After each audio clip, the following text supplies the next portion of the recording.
Welcome to the first of 4 quick videos on how to transform your academic CV into an effective resume. Most graduate students, PhDs, and postdocs already have a 3, 4, or even 5-page CV.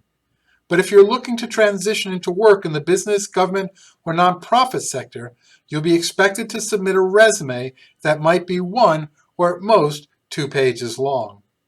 And even if the job or internship is primarily doing research in industry, what you need to communicate about yourself is still very different from what is emphasized in a typical CV. In fact, let's assume that you've just sent your resume to a company where it lands on the desk of an HR screener or hiring manager. When they see that you have an advanced degree from Berkeley, what are the thoughts or associations that are most likely to come to mind? Well, really smart. Good. Excellent research and technical skills. Great. But what about plays well with others? Excellent communicator. Leadership potential. Not so likely. Why does this matter? Isn't it all about my skills? Well, no. There are a lot of problematic stereotypes about PhDs and especially their soft skills. You need to proactively demonstrate that those negative associations don't describe you.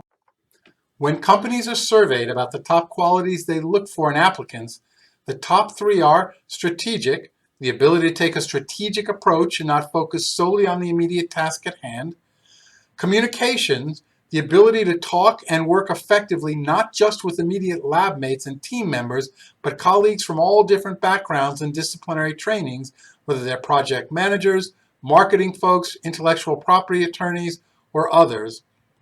Conversely, individuals who are perceived as self-driven, expect others to adapt to them, and aren't willing to be open to change are seen as a poor fit regardless of how talented they may be. How does this play out in more concrete terms? Here are some examples of required qualifications from recent job ads for positions that also require an advanced degree. Willingness and ability to work effectively with others in and across the organization to accomplish team goals. Hire, develop, and lead a high-performing team. As a member of the R&D biochem team, excellent interpersonal skills. I promise you, an academic-smelling CV with its emphasis on your accomplishments, along with a single line in your cover letter that you're able to work independently but good team player, is not going to cut it for the vast majority of jobs outside of academia. A few years ago, I gave a presentation along with a senior HR vice president from Genentech.